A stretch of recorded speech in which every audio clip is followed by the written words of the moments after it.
حضرات،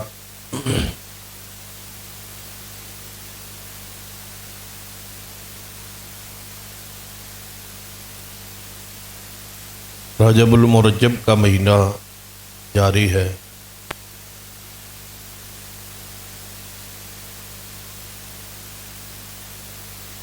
اس سے بارے مشہور معروف ہے عوام میں۔ اس مہینے اندر نبی رحمت صلی اللہ علیہ وآلہ وسلم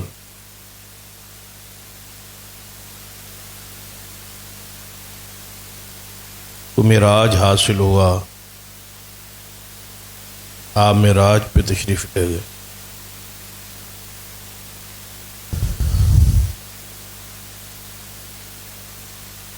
صحیح تاریخ کا تعین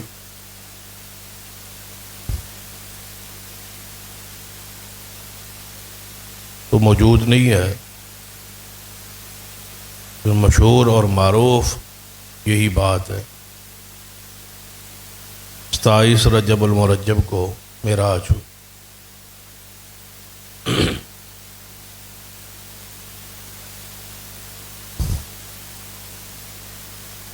اصل موضوع جو ہے تاریخ نہیں ہے، وہ معراج۔ تاریخ کوئی بھی ہو، یہ بات طے شدہ ہے کہ آپ کا معراج پہ جانا حق۔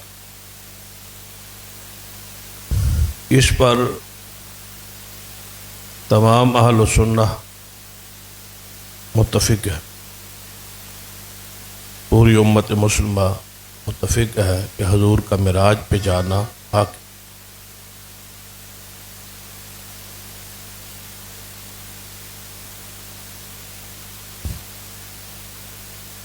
جنہوں نے اعتراض کیا، جنہوں نے انکار کیا، وہ چند لوگ ہیں جن کی معاشرے میں کوئی علمی حیثیت نہیں ہے،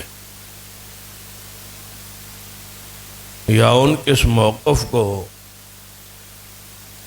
عوام میں، اہل علم میں کوئی پذیرائی حاصل نہیں ہوئی۔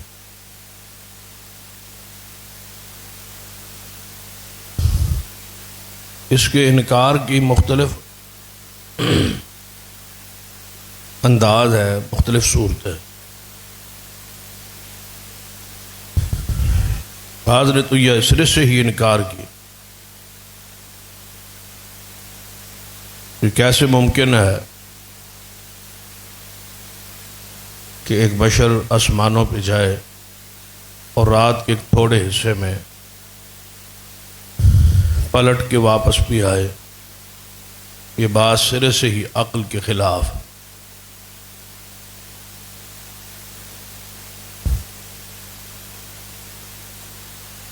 بعض نے انکار کی دوسری صورت اختیار کی کہ معراج ہوا تو ہے، لیکن یہ ایک خواب کا واقعہ ہے۔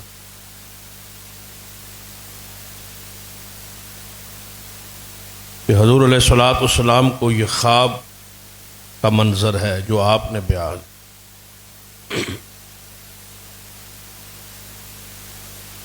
اور تیسری صورت انکار کی یہ ہے کہ یہ معجزہ معراج، جو معراج ہے یہ روحانی ہے، جسمانی نہیں۔ صرف روح پاک کو یہ معراج ہوا۔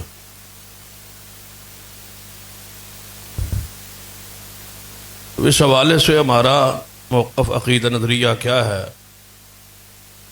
یہ سارے جو باتیں کی گئی ہے یہ کتاب و سنت کے خلاف ہے۔ یہاں تک پہلی بات کا تعلق ہے کہ عقل نہیں مانتا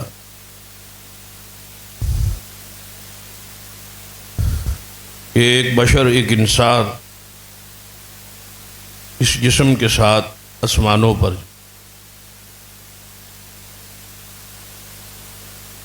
تو اس حوالے سے گزارش ہے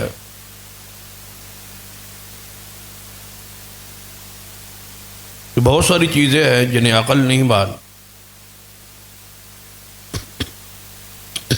لیکن ہم اس کو تسلیم کرتے، اس پر بے شمار چیزیں پیش کی جا سکتی۔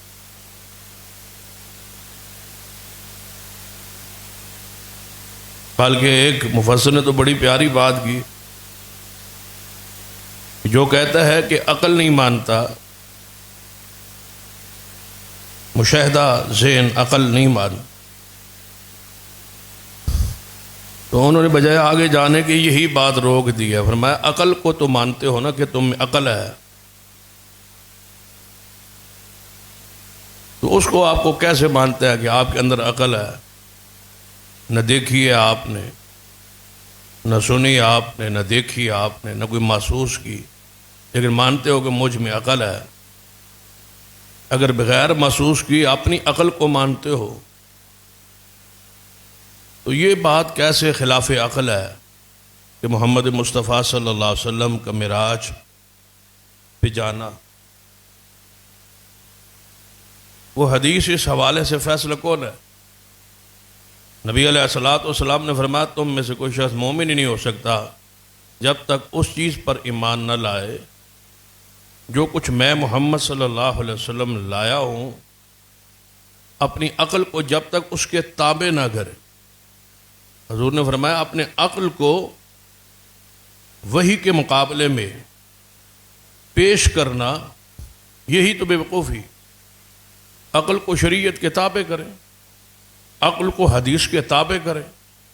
الذین یؤمنون بالغیب، بہت ساری چیزیں ہیں جن کا غیب پر ایمان لانا ضروری ہوتا ہے، ضروری نہیں ہے کہ اس کا مشاہدہ ہی ہو۔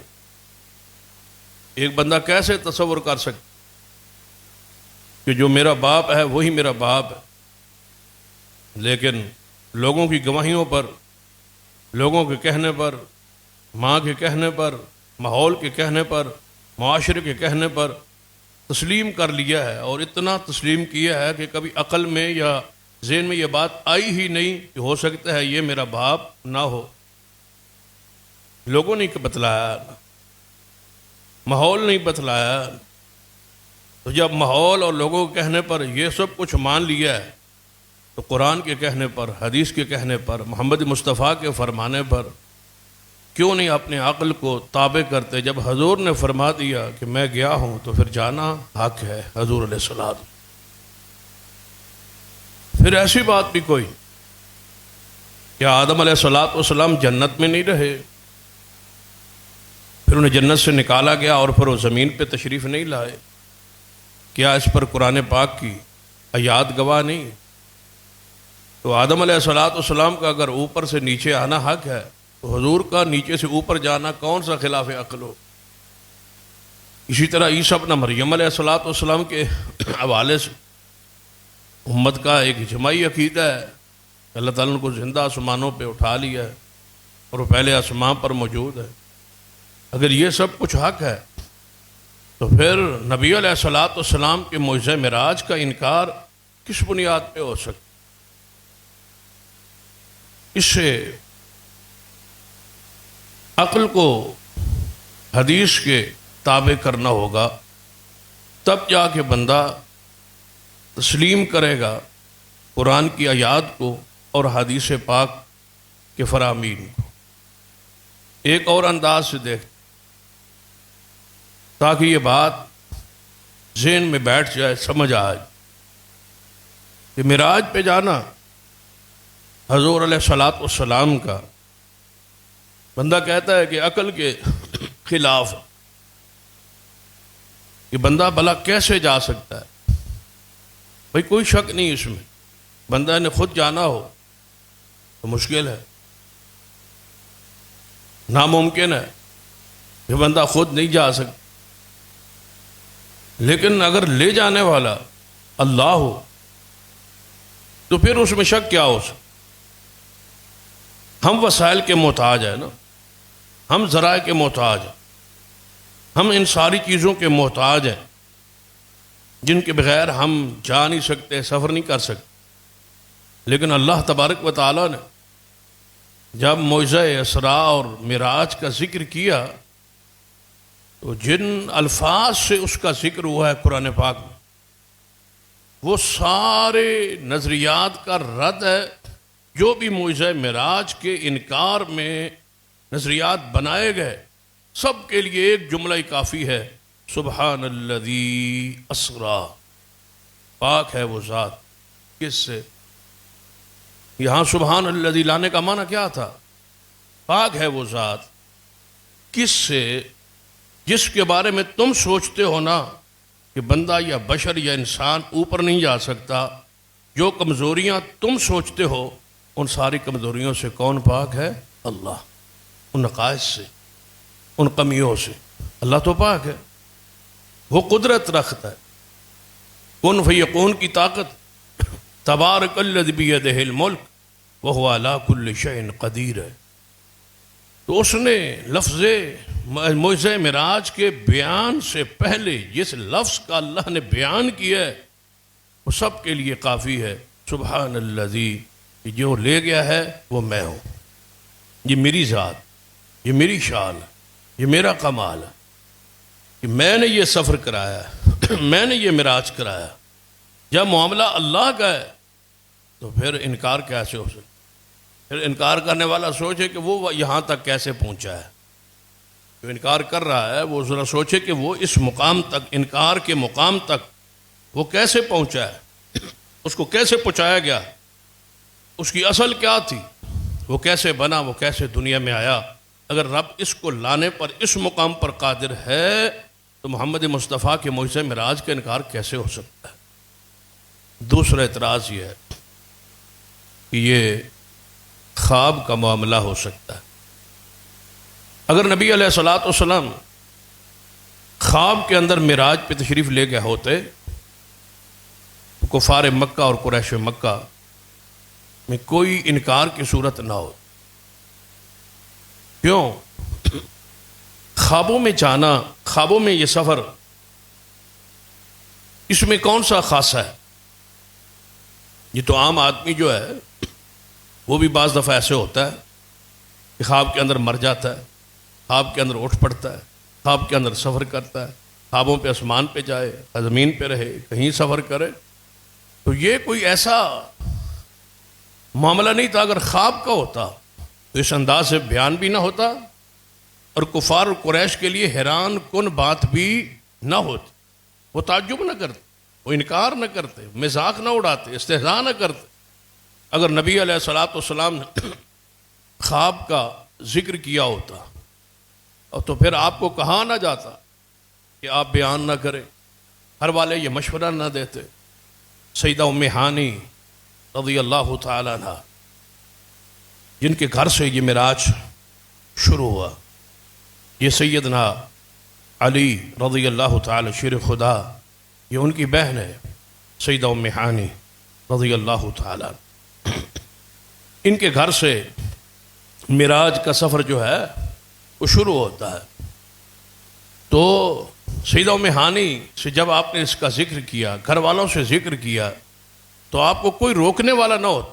خواب تو ایک خواب ہوتا ہے، لیکن اگرچہ پیغمبر کا خواب عام انسان جیسا نہیں ہوتا، وہ وحی ہوتا ہے، وہ دین ہوتا ہے، وہ شریعت ہوتا ہے، وہ حجت ہوتا ہے، لیکن وہ تو اہل اسلام کے لیے ہے نا، اہل ایمان کے لیے ہے نا۔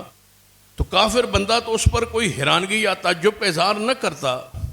تو آپ کا معراج پہ جانا خواب کا معاملہ نہیں۔ سارے اعتراضات کا جواب ایک جملے میں ہے، سبحان الذی اسریٰ بعبدہ، پاک ہے وہ ذات جس نے سیر کرائی اپنے عبد کو، اپنے بندے کو۔ اور عبد کس کو کہتے؟ خواب کے منظر نہیں، عبد کس کو کہتے ہیں؟ جس میں روح نہ ہو، روح الگ ہو، اس کو عبد کہتے، جسم الگ ہو اس کو عبد کہتے۔ لفظ عبد اس بات پر دلیل ہے کہ جو سیر کرائی گئی ہے یہ جسمانی طور پر، روحانی طور پر جسمانی طور پر جسم کے اندر روح پاک موجود ہے اور بیداری کی حالت. اب ہم اس پر اپنا آل و سنہ کا موقف رکھتے ہیں کہ یہ نہ معجزہ معراج خواب میں ہوا اور نہ ہی یہ روح پاک کو ہوا اور نہ ہی یہ عقل کے خلاف ہے. عقل کے بھی مطابق شریعت اور نقل میں اندر بھی موجود ہے، قرآن میں حدیث میں، کہ آپ کا یہ معجزہ معراج حالت بیداری میں جاگتے ہوئے آپ روح اور جسم سمیت جسمانی معراج پاک جاگتے ہوئے حضور کو حاصل ہوا. یہ ہے ہمارا عقیدہ اور نظریہ.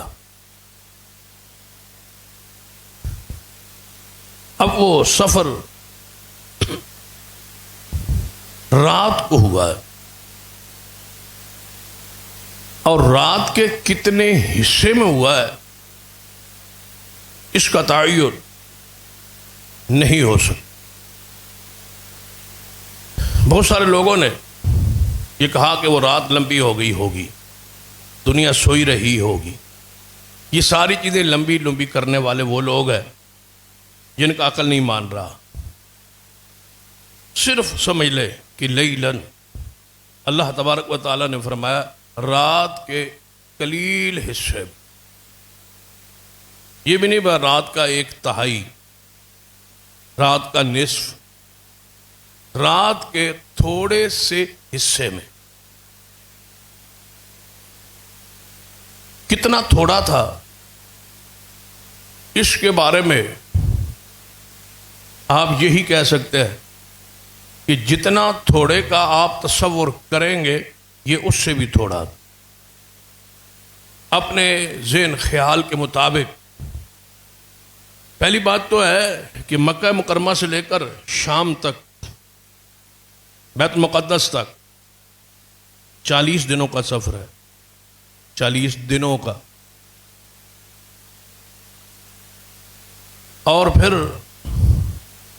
یہاں 1/3 یا آدھی رات یا تھوڑا حصہ، اور کتنا تھوڑا اس کے بارے میں ہم تعین کیا کریں جب 40 دنوں کا یہ سفر ہے بیت المقدس تک. یہ زمینی سفر ہے، یہاں سے اوپر آسمانی سفر شروع ہے. زمین سے لے کر پہلے آسمان تک 500 سال کا سفر ہے، 500 سال کی مسافت. پھر پہلے آسمان سے دوسرے آسمان تک یہی مسافت 500 سال، پھر دوسرے سے تیسرے کی، پھر تیسرے سے چوتھے کی، پھر 5ویں کی، پھر 6، 7ویں آسمان کی، یہی مسافت.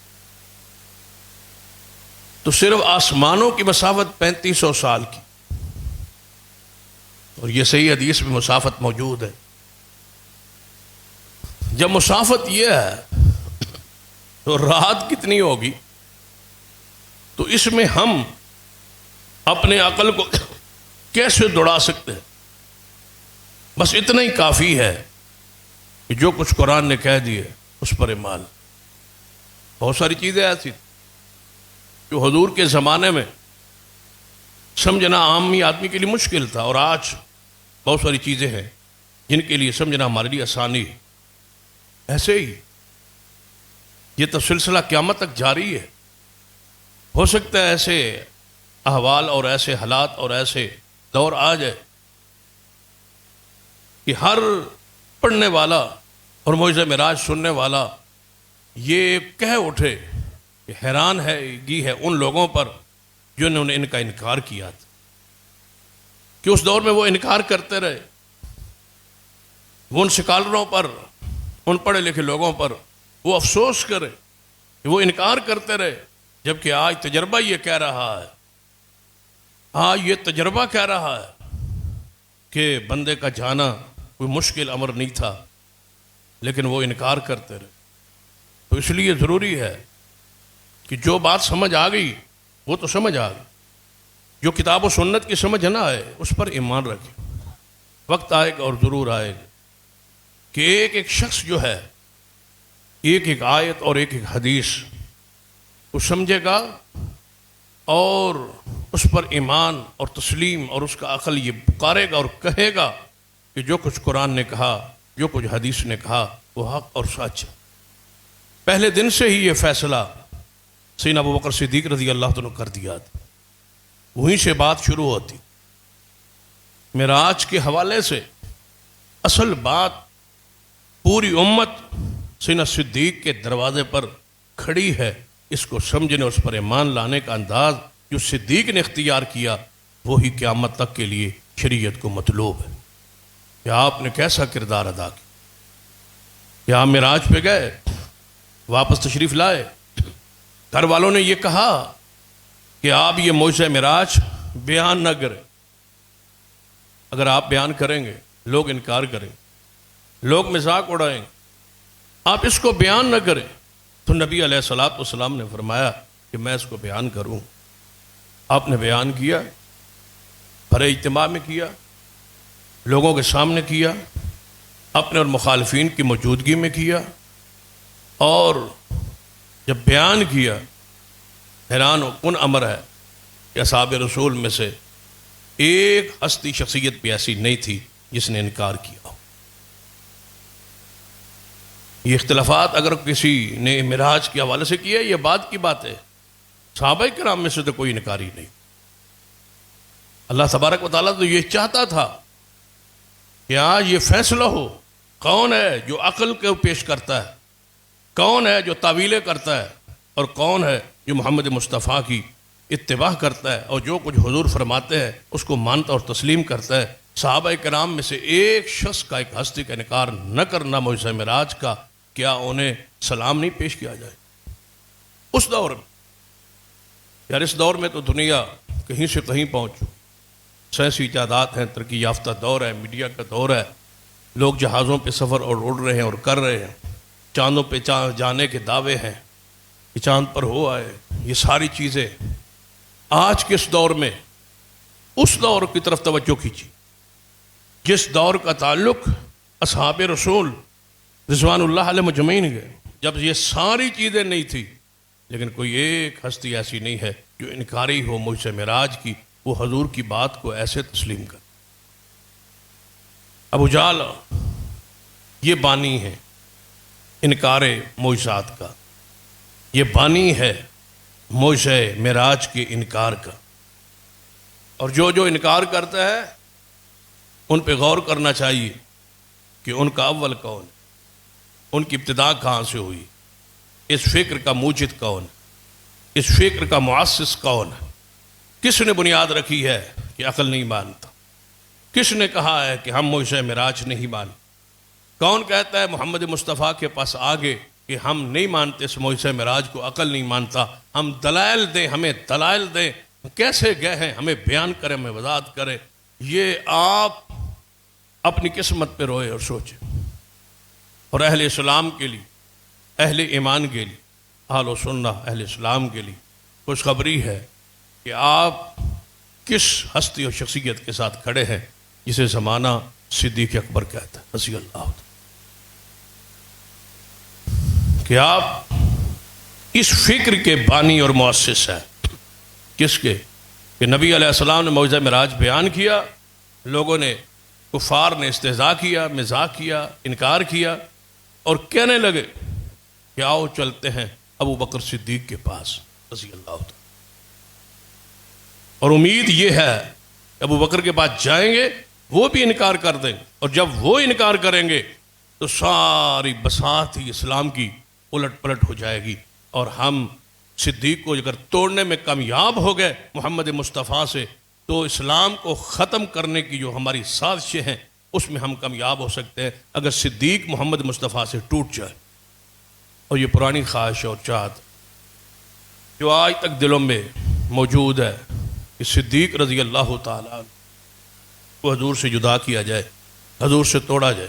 کافر یہ سمجھتے تھے کہ صدیق ایک قوت کا نام ہے، صدیق اگر حضور کے ساتھ کھڑا ہے تو نبی علیہ السلام کی وہ طاقت، وہ قوت آگے بڑھ رہی ہے، تو اس کے لیے ضروری ہے کہ صدیق کو رسول اللہ سے جدا کر دیا جائے اور توڑ دیا جائے. صدیق ساتھ نہیں رہے گا تو معاملات ہمارے لیے آسان ہو جائے. سیدھا صدیق کے پاس. کسی اور کا انتخاب کیوں نہیں ہوا؟ بڑی بڑی شخصیات تھی, کسی کا انتخاب نہیں ہوا. کیوں؟ وہ جانتے تھے کہ صدیق ٹوٹے گا تو اسلام کو نقصان ہو. صدیق کو ساتھ سے ہٹا دیں گے. پتا ہوتا ہے نا, ہر جماعت کے بارے میں پتا ہوتا. آپ تو میڈیا کا دور ہے, آپ دیکھتے ہیں سیاسی جماعتیں ہوتی ہیں, ہر لیڈر کے ساتھ کوئی نہ کوئی اہم بندہ ہو. بندے کیا کہتے ہیں, اگر یہ ٹوٹ جائے تو آدھی جماعت ٹوٹ جائے, اگر یہ ساتھ نہ رہے تو اس کا ٹوٹ جب نقصان اتنا ہوگا یہ سنبھالا نہیں جا سکے. سارے یہ کافر جانتے تھے کہ حضرت ابو بکر صدیق کو اگر محمد مصطفیٰ سے توڑ لیا جائے تو حضور کے راستے کو روکا جا سکے. صدیق کو توڑے, اور صدیق کو توڑا کیسے جا سکتا؟ طاقت سے تو نہیں توڑ سکتے. کہتے ہیں یہ بہترین موقع ہے کہ حضور نے ایک دعویٰ کر دیا ہے کہ راتوں رات میں آسمان پر گیا ہوں, راتوں رات میں ملک شام بیت المقدس گیا ہوں, وہاں سے واپس آیا ہوں. اتنا بڑا واقعہ کون مانے گا, کون تسلیم کرے؟ جب حضور پر نعوذ باللہ اعتماد نہیں رہے گا, ان کا یہ بات جب ان کے ساتھی نہیں مانیں گے تو یہ موقع ہے ہمارے لیے کہ ہم توڑ سکتے ہیں صدیق کو رضی اللہ تعالی. اور اس لیے میں کہا کرتا یہ زندگی میں کوشش کرتے رہے کہ صدیق حضور سے جدا ہو. نہیں ہوا تو اب یہ دوسری خواہش پال کے بیٹھے ہیں کہ ہم نے ایک وقت آنا ہے حضور کے روضے کے ساتھ جو صدیق دفن ہے وہاں سے نکالنا ہے. یہ اس انتظار میں بیٹھے, یہ اس فکر میں بیٹھے, یہ اس سوچ اور انتظار میں بیٹھے کہ کب مکہ اور مدینہ ہمارے پاس آئے, ہمارے پاس قبضہ ہو, مکہ و مدینہ ہمارے پاس ہو اور ہم روضہ رسول سے صدیق اور عمر کو بار کر دیں. اللہ کبھی ایسا وقت نہیں لائے. صدیق و عمر اللہ تعالیٰ نے رسول اللہ سے جوڑ دیے, یہ دنیا میں بھی جڑے ہوئے, آخرت میں بھی جڑے ہوئے. بلکہ ایک حدیث ہے کہ حضور جا رہے تھے, صدیق و عمر ساتھ, تو آپ کے دائیں طرف صدیق تھے اور بائیں طرف سیدنا عمر تھے. دونوں کے کندھوں پہ ہاتھ رکھ کے فرمایا آقذا نبعث یوم القیامہ, اے ابو بکر و عمر جس طرح آج ہم تینوں اکٹھے جا رہے ہیں, ایک وقت آئے گا کہ قیامت کا دن قائم ہوگا, اسی طرح ہم تینوں اکٹھے اٹھے. یہ حدیث ہے کہ صدیق کو اور سیدنا عمر کو حضور سے زندگی میں بھی جدا نہیں کیا جا سکے گا, اور موت کے بعد بھی ان کو پڑوس سے نہیں ہٹایا جا سکے گا. وہ آج بھی روضہ رسول میں ہیں اور قیامت والے دن وہیں سے اٹھیں گے. تو یہ خواہش لے کے کافر ابو جہل ساتھیوں سمیت سیدنا صدیق کے دروازے بڑے خوش ہیں. صدیق ٹوٹ جائے گا محمد مصطفیٰ سے, نیا بندہ کوئی مسلمان نہیں ہوگا, پرانا ساتھ کوئی رہے گا نہیں. ایسا ایشو پھیلائیں گے, ایسی شور کریں گے, ایسا جناب ہم برپا کریں گے شور کہ دنیا محمد مصطفیٰ سے ہٹ جائے, دور ہو جائے. کون بھلا مانے گا یہ موجزہ معراج. لیکن پہلی خواہش کیا ہے کہ صدیق ٹوٹ جائے, آسانی ہو جائے. سیدنا صدیق کے دروازے پہ کفاروں کے سردار پہنچے ہوئے.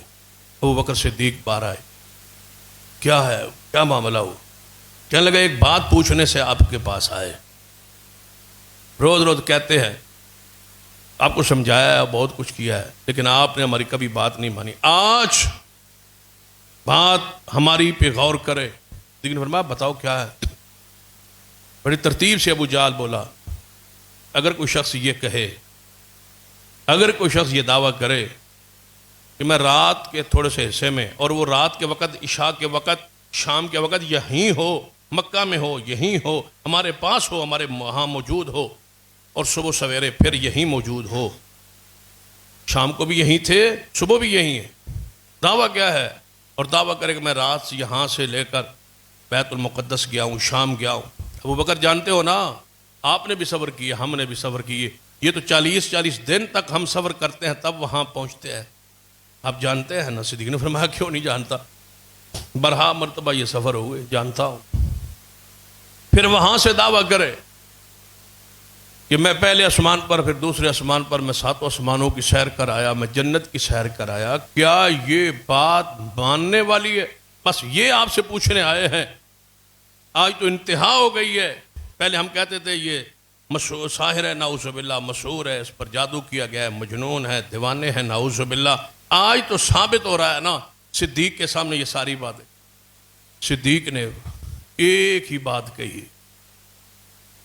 شاید صدیق کو جتنا حق تھا سمجھنے کا یا سمجھانے کا، امت ان کو سمجھ نہیں پائی، یا علماء اس کو سمجھا نہیں پائے۔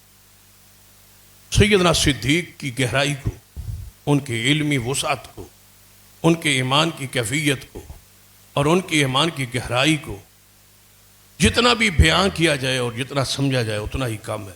صدیق نے وہیں رک کے صرف اتنی بات کہی کہ مجھے یہ بتلاؤ، یہ فرمایا کس نے، یہ قول کس کا، یہ دعویٰ کس کا ہے، بس اتنی بات کہہ دو، بتا دو۔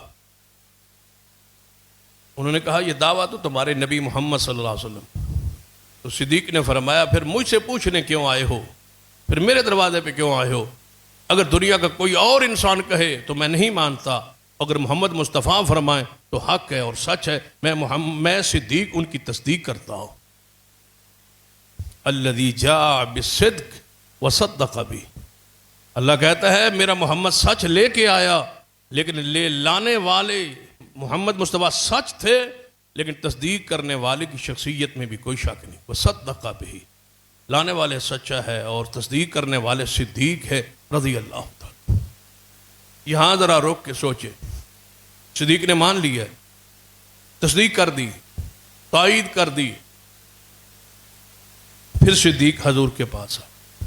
جب کافر چلے گئے، نا امید ہو گئے، ہمیشہ نا امید ہیں اور رہیں گے، پریشان ہو کے واپس گئے کہ صدیق نہیں ٹوٹتا محمد مصطفیٰ سے، اس کو جدا نہیں کیا جا سکتا۔ رسول اللہ صلی اللہ علیہ وسلم صدیق حضور کی طرف آ رہے، اسی دن سے آپ کو صدیق کہا۔ یہی ہے وہ شخص جس کو تصدیق معراج کی وجہ سے صدیق کہا گیا، سیدنا صدیق رضی اللہ تعالیٰ عنہ۔ آپ ذرا سوچیں، ایک ہوتا ہے دشمنوں کے سامنے عزت رکھنا، دشمنوں کے سامنے، مخالفین کے سامنے بندہ کہتا ہے بھی یار ان کے خلاف کوئی بات نہ کرے، جو وہ کہتے ہیں وہ سچ کہتے ہیں، صحیح کہتے ہیں، ٹھیک کہتے ہیں۔ یہ ہوتا ہے مخالفین کے سامنے اپنے دوست کی، اپنے لیڈر کی، اپنے رہنما کی عزت رکھے۔ اور دوسرا ہے کہ صدیق کو آ کے حضور سے پوچھنا تو چاہیے تھا نا کہ یا رسول اللہ صلی اللہ علیہ وسلم آپ کیسے گئے، کس طرح گئے؟ عقل تو مانتا نہیں، آپ کی زبان پر تو ایمان ہے، یقین ہے، لیکن کیسے گئے ذرا ہمیں سمجھا دیں۔ کافروں کے سامنے تو ہم مان آئے ہیں، تسلیم کر رہے ہیں، لیکن وہ اور مقام ہے اور یہاں اور حیثیت ہے کہ ہم آپ سے تو جان لینا، سمجھ لینا آپ کیسے گئے، ہمیں تنہائی میں ذرا سمجھا دیں۔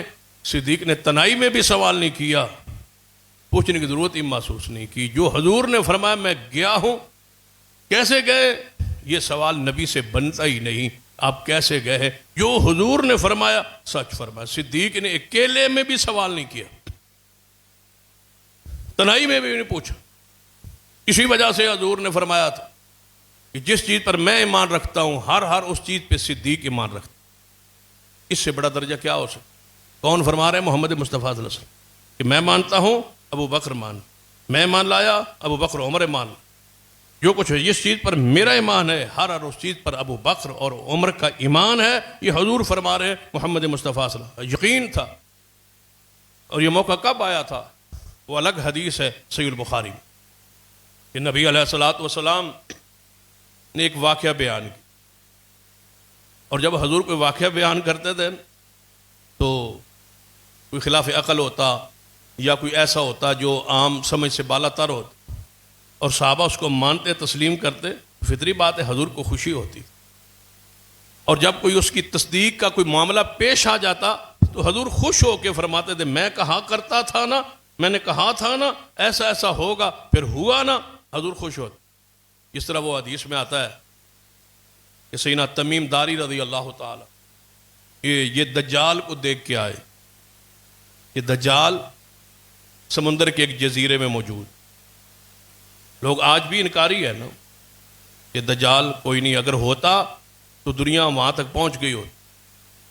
اگر باقی نہ پہنچتے تو امریکہ تو پہنچ گیا ہوتا. اب سمندر کے اندر وہ جزیرے میں موجود ہے اور کہاں ہے؟ یہ کیسے ہو سکتا ہے کہ وہ موجود ہو اور نظر نہ آئے، موجود ہو اور دنیا وہاں تک نہ پہنچے؟ یہ نہیں ہو سکتا کہ ہو اور اس تک ہم نہ پہنچ پائے. لیکن ہمارا ایمان کیا ہے بھی صحیح اور تم پہنچے بھی نہیں، اور اس وقت تم پہنچ بھی نہیں سکتے جب تک میرا رب نہ چاہے. وہ موجود ہے. اس سے بڑی گواہی کیا ہو سکتی؟ حضور نے فرمایا دجال کے سارے جو اس کے حوالے سے چیزیں تھیں، نشانیاں حضور نے بیان کر دی تھی. سیدنا تمیم داری رضی اللہ تعالیٰ عنہ جب مسلمان ہوئے، دائرہ اسلام میں داخل ہوئے، اور ان کے داخل ہونے کی وجہ، اسلام میں داخل ہونے کی وجہ ہی دجال بنا. ان کی ہدایت کی وجہ ہی دجال بن گیا ہے. وہ تو سفر میں تھے، سمندری سفر میں تھے، کشتی میں چڑھے اور طوفانوں کی نظر ہو گئے. کسی جزیرے میں پہنچے، وہاں دجال باندھا ہوا تھا زنجیروں سے. باتیں ہوئیں تو جب اس نے محمد مصطفیٰ کے بارے میں پوچھا اور حضور کی نشانیوں کے بارے میں پوچھا، تمیم داری نے کہا یہ ساری چیزیں تو نشانیاں موجود ہیں. تو یہی سبب بنا تھا. وہاں سے جب یہ فارغ ہوئے، نکلے اور طوفانوں سے راستہ ملا تو یہ سیدھا محمد مصطفیٰ کے پاس پہنچے کہ میں نے ایسے ایسے گیا اور جزیروں میں گم ہو گیا اور وہاں میں نے یہ دیکھا. تو اس نے اپنا تعارف یہ کروایا اور میں آپ سے ملنے آیا. تو نبی علیہ السلام نے نماز پڑھا. آگے نماز سے پہلے یہ واقعہ حضور سے بات ہو گئی تھی. جب نماز ہوئی تو حضور نے فرمایا نماز کے بعد میرے صحابہ آپ ذرا بیٹھے رہے. صحابہ کرام بیٹھے رہے. حضور نے فرمایا میں تجھے دجال کے بارے میں یہ باتیں بتاتا تھا نا؟ جی یا رسول اللہ آپ بتاتے تھے. فرمایا یہ تمیم داری ہے، اس نے دیکھا ہے، یہ بیان کرتا ہے تو اسے اور تم سنو اور یقین کرو کہ محمد کیسے سچ بولتا ہے صلی اللہ علیہ وسلم. ایسے کئی ایک واقعات. تو نبی علیہ الصلوۃ والسلام کیا فرمایا؟ واقعہ تھا کہ آپ نے فرمایا کہ ایک شخص کسان تھا اور وہ بیلوں پہ سوار ہو. بخاری کی حدیث، وہ بیلوں پہ بیل تھے اس پہ سوار ہو. جب بیل پہ سوار ہوا تھک گیا، پیدل چل رہا تھا، ساتھ بیل جا رہے تھے، جانور بیل تھے. وہ بیلوں پہ سوار ہو گیا. اس نے کہا تھک گیا ہوں. بیل ہے جو صحیح ساتھ، اس پہ چڑھ گیا، سوار ہو گیا. جب اس پہ چڑھا تو بیل بول کے کہنے لگا اے میرے مالک تو مجھ پہ سواری کرتا ہے، اللہ نے مجھے سواری لکھ دی تو بنایا ہی نہیں. تو یہ بندہ جو ہے نا، یہ پورا واقعہ رسول اللہ صلی اللہ علیہ وسلم نے بیان. تو ایک صحابی بیٹھے تھے، نئے تھے صحابہ کرام. ایک شخص اٹھا کہتا یا رسول اللہ صلی اللہ علیہ وسلم بیل بولا، بیل بولا، بیل بولتا ہے، بیل بول سکتا ہے. حضور نے فرمایا ابو بکر و عمر جس چیز پر میں ایمان لاتا ہوں ابو بکر و عمر اس پر ایمان لاتے ہیں. کیا معنی؟ اس کا مفہوم کیا ہے؟ کہ جب میں یہ حدیث پڑھ رہا ہوں ابو بکر عمر اس محفل میں موجود نہیں ہیں، اگر وہ بیٹھے ہوتے تو کبھی سوال نہ کرتے. کیوں جو کچھ میں کہتا ہوں صدیق بھی مان لیتا ہے، عمر بھی مان لے. یہ ایمان کا مسئلہ ہے. ابو جہل نے ساری رات نہیں سویا، سارا دن نہیں سویا، سوچ رہا ہے یہ کیسے ہو سکتا ہے. ہم نے تو سوچا تھا صدیق ٹوٹ جائے گا، نہیں ٹوٹا. اب ہم محمد مصطفیٰ کے پاس جاتے ہیں، حضور کو نعوذ باللہ اور جا کے انداز میں سوال کرتے ہیں، پوچھتے ہیں اور ان سے سوالات کرتے ہیں تاکہ ان کا جو ہے یہ کہنا واضح ہو جائے کہ نعوذ باللہ وہ غلط کہہ رہے. ابو جہل آیا کہتا ہے اے محمد صلی اللہ علیہ وسلم کل آپ نے بیان کیا معراج پہ جانا، ہم نے سنا، ہم نے صدیق کے پاس گیا، اس نے بھی مان لیا، تسلیم کر لیا. ہمارا ذہن مطمئن نہیں ہے. چاہتے کیا تھے کہ لوگ ہٹ جائیں محمد مصطفیٰ سے، پیچھے ہٹ جائیں صحابہ کرام، جماعت ٹوٹ جائے. لیکن جماعت کا نظم، جماعت کی حیثیت اور عزت کیا ہے؟ دیکھیے صحابہ کرام ساتھ جمع کھڑے، وہ توڑنا چاہتے ہیں، یہ ڈٹے ہوئے. کہنے لگے اے محمد صلی اللہ علیہ وسلم اگر گئے ہو تو پھر ہم سوالات کر. آسمانوں پر تو ہم گئے نہیں، لیکن بیت المقدس تو ہم نے دیکھا ہوا ہے. شام تو میں گیا ہوں، ابو جہل کہتا ہے ملک شام میں بیت المقدس تو میں نے دیکھا ہوا ہے. اس کی اگر میں چند نشانیاں پوچھ لوں، ہم جانتے ہیں کہ آپ کبھی شام بیت المقدس نہیں گئے. ہمارے سامنے آپ پیدا ہوئے، بڑے جوان ہوئے، ہمیں پتہ ہے کہ تم وہاں نہیں گئے، اور اب تم رات کو کہتے ہو میں ہو آیا ہوں، اگر نشانیاں پوچھیں تو آپ بتائیں گے؟ حدیث میں آتا ہے صحیح البخاری میں، حضور فرماتے ہیں جب انہوں نے مجھ سے نشانیوں کا سوال کیا تو میں اتنا پریشان ہوا، میں کبھی زندگی میں پریشان نہیں، میں پریشان ہوں، یہ مجھ سے نشانیاں پوچھے گا؟ ہو سکتا ہے بہت ساری چیزیں ایسی ہوتی، عام طور پہ بھی آپ دیکھ، بندہ یہاں آتا ہے واپس جاتا ہے، اسے کوئی اہم چیز تو پوچھی جا سکتی کہ مسجد تھی کتنی تھی کیسے تھی، لیکن باریک باریک کوئی چیزیں پوچھنے لگ جائے، الماریاں کتنی تھی، کھڑکیاں کتنی تھی، بالے کتنے تھے، شتیر کتنے تھے، تو یہ ایسی چیزیں ہیں جنہیں بندہ دیکھنے کے لیے گیا ہی نہیں، وہ تو ہے لنوریہ من آیات، اللہ کی نشانیوں کو دیکھنے کے لیے، تو اس نے سوال ہی ایسے گڑے شروع کیے تاکہ میں پوچھوں اور محمد مصطفیٰ جواب نہ دے سکے، نعوذ باللہ۔ کہنے لگا ہے محمد صلی اللہ علیہ وسلم دروازے کتنے تھے بیت المقدس، کھڑکیاں کتنی تھی، شتیر کتنے تھے اور بالے کتنے تھے؟ اب اس کا آسان سا جواب کیا ہے؟ بھائی ہم کوئی بالے گرنے تو نہیں نہ گئے تھے، نہ شتیر گرنے گئے تھے، کوئی بات ایسی پوچھے جو پوچھنے کے لائق ہو، قابل ہو۔ حضور فرماتے ہیں جب مجھ سے یہ سوالات ہوئے میں اتنا پریشان ہوا، میں زندگی کبھی پریشان نہیں ہوا، کہ گیا تو ہوں لیکن یہ چیزیں میں گرنے کے لیے تو نہیں گیا، اور یہ جو پوچھ رہے ہیں میں اس کا جواب کیسے دوں؟ فرماتا ہے جب میں پریشان ہی تھا ہوا ہی تو جبریل آ گیا۔ فرمایا محمد صلی اللہ علیہ وسلم پریشان کیوں ہو؟ فرمایا رات کو آپ بھی تو ساتھ ہی تھے، تو لے گئے آپ، اب یہ کھڑکیاں پوچھتا ہے، شتیر پوچھتا ہے، بالے پوچھتا ہے، میں اس کا کیا جواب دوں؟ فرمایا محبوب تم تو رات کو ایک دفعہ گئے ہو، میں تو وہاں ہزاروں مرتبہ نبیوں کے پاس آیا، میرے علم میں نہیں ہے دروازے کتنے۔ تو ان کہتا ہے جبریل میرے علم میں یہ بات نہیں ہے کہ دروازے کتنے، کھڑکیاں کتنی ہیں، شتیر کتنے ہیں، بالے کتنے ہیں، یہ تو سوالات کے جوابات تو میرے علم بھی نہیں۔ فرمایا تم ہی تو رات تو ساتھ تھے، پھر آپ اس کا جواب؟ فرمایا اللہ کہتا ہے پریشان ہونے کی ضرورت نہیں، رات ہم آپ کو لے گئے تھے، اس میں تو کوئی شک نہیں، اب ہم بیت المقدس کو تمہاری آنکھوں کے سامنے کر دیتے، بیت المقدس سامنے آ جاتے۔ اگر خواب کا ہوتا تو ضرورت کیا تھی؟ روحانی معراج ہوتا تو اس کی ضرورت کیا تھی؟ حضور فرماتے وہ میں نے کب دعویٰ کیا ہے کہ میں آپ گیا ہوں؟ خواب کا دیکھا ہے؟ میں نے کب دعویٰ کیا ہے کہ میرا جسم گیا ہے، روح پاک کا یہ سفر ہوگا؟ یہ دلیل ہے اس بات کی کہ یہ روح معراج حق ہے اور جسمانی۔ آپ نے فرمایا کہ میرے سامنے جب بیت المقدس میں نے دیکھا تو میرے سامنے بیت المقدس موجود تھا، اس طرح سمجھے کہ رات حضور گئے سویرے بیت المقدس آ گئے حضور کے سامنے۔ اور عجیب امر اس میں یہ ہے کہ صحابہ کرام موجود ہے، کسی کو نظر نہیں آ رہا، کس کو نظر آ رہا ہے؟ محمد مصطفیٰ، حضور دیکھ رہے ہیں اور کوئی نہیں دیکھ رہا۔ یہی تو معجزہ ہے، یہی تو نبوت ہے، یہی تو شان نبوت، یہی تو مقام نبوت ہے کہ محمد مصطفیٰ عام بشروں جیسے نہیں ہوتے، وہ اللہ کے مقرب ہوتے، اللہ کے پیارے ہوتے، معصوم ہوتے، وہ خطاؤں سے غلطیوں سے پاک ہوتے، ان کی نگاہیں جو دیکھتی ہیں حق دیکھتی ہیں، سچ دیکھتے ہیں۔ ما زاغ البصر وما طغى، اللہ کہتا ہے جو کچھ میرے محمد نے اس رات کو دیکھا ہے، حق دیکھا ہے، سچ دیکھا ہے، وہیں تک دیکھا ہے جہاں تک میں نے حکم دیا، امر دیا، وہی کچھ دیکھا ہے جو کچھ محمد مصطفیٰ کو دکھایا ہے۔ نہ آنکھ نظر آگے بڑھی نہ پیچھے ہٹی، جو کچھ حضور نہ بہکی نہ ادھر نہ ادھر، جو کچھ حضور کو دکھایا گیا سچ دکھایا ہے۔ آپ نے جب بیت المقدس سامنے آیا صحابہ کرام تو خوش ہیں، فرمایا میرے صحابہ پریشانی ہو گئی تھی لیکن اب کوئی مسئلہ نہیں ہے، پریشان نہیں ہونا۔ فرمایا پوچھو کیا پوچھنا چاہتے ہو، سوال کرو ابو جہل پوچھو۔ کہنے لگا کھڑکیاں کتنی ہیں؟ حضور نے فرمایا گن گن کے بتاتے، فرمایا اتنی کھڑکی ہے، وہ آپ کے تو سامنے موجود، سامنے موجود کیوں لایا؟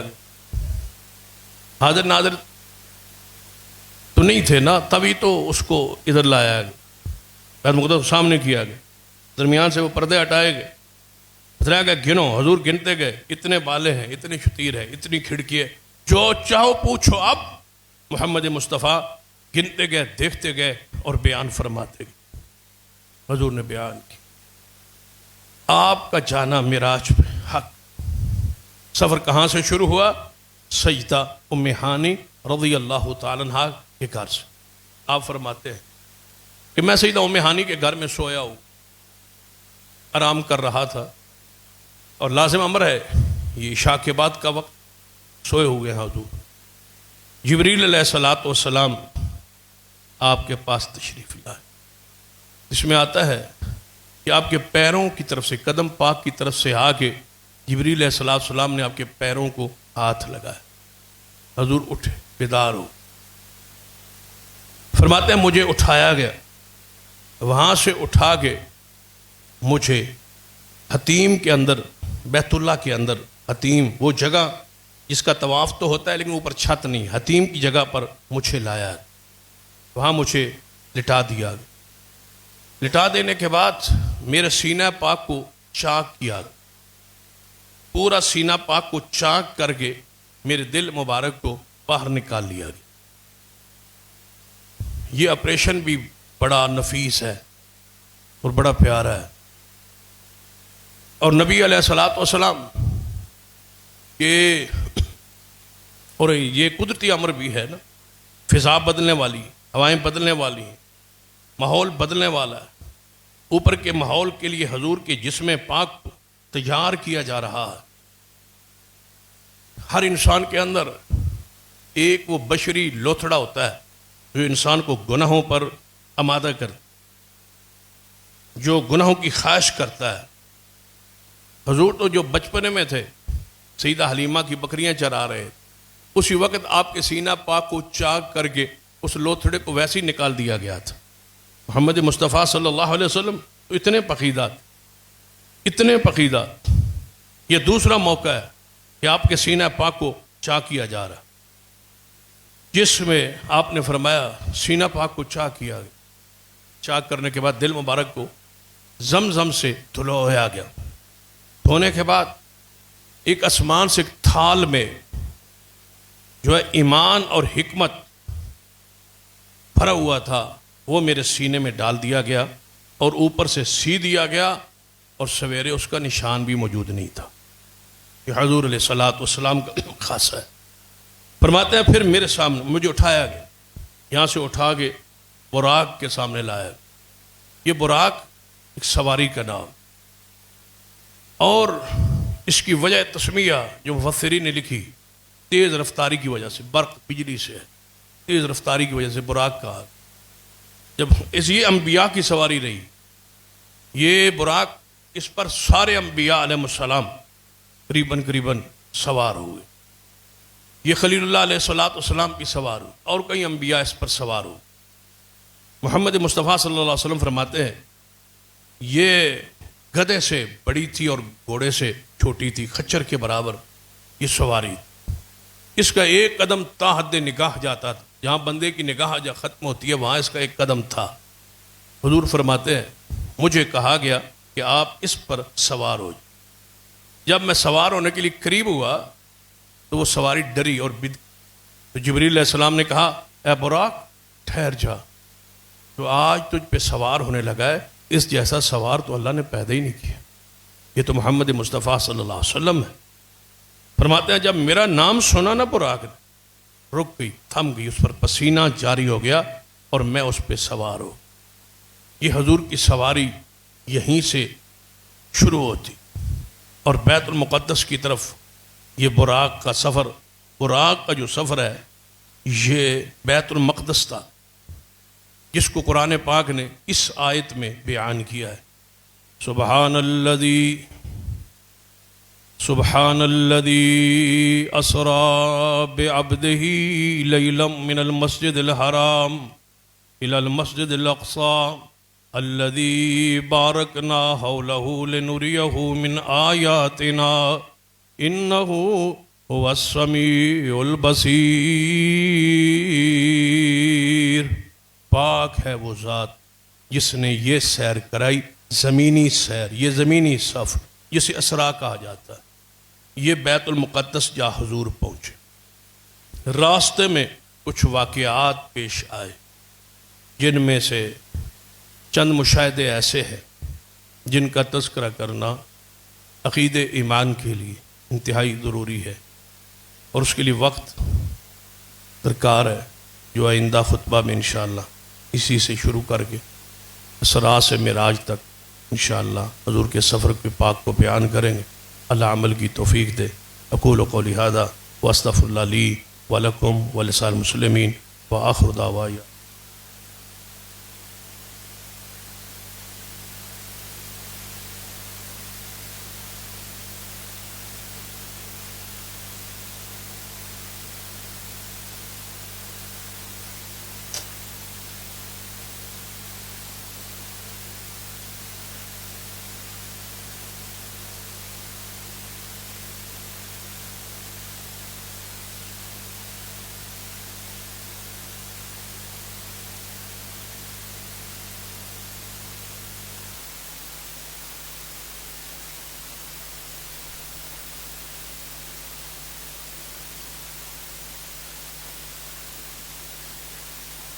حضرات،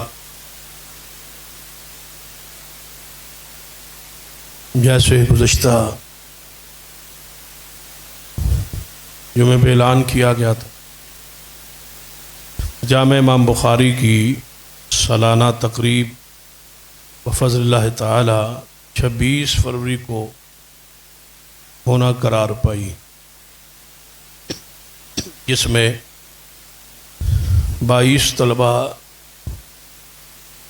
سند فراغت حاصل کریں گے، جس میں 17 صحیح البخاری کے ہیں اور 5 طلباء جو ہیں وہ دورہ تخصص کے ہیں، باقی 9 حفاظ کرام، یہ 31 طلباء فارغ ہوں۔ تو ان کے اعزاز و اکرام میں تقریب بخاری رکھی گئی ہے۔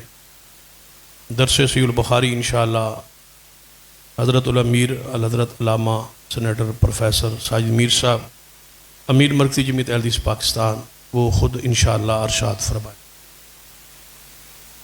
تو ہم نے اس پروگرام کو جگہ کی یہاں قلت کی وجہ سے کمپنی باغ میں یہ تقریب رکھی ہے، تو انشاءاللہ یہ 26 تاریخ کو کمپنی باغ میں یہ اجتماع ہو، مغرب کی نماز کے بعد شروع ہوگا انشاءاللہ۔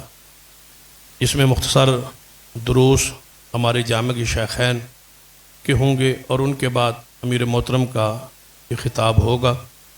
درس صحیح البخاری کی ارشاد فرمائیں گے، بخاری کی اس آخری حدیث پر درس ارشاد فرمائیں گے، بچوں میں انعامات تقسیم ہوں گے، اور یہ اختتام تک تقریب پہنچے۔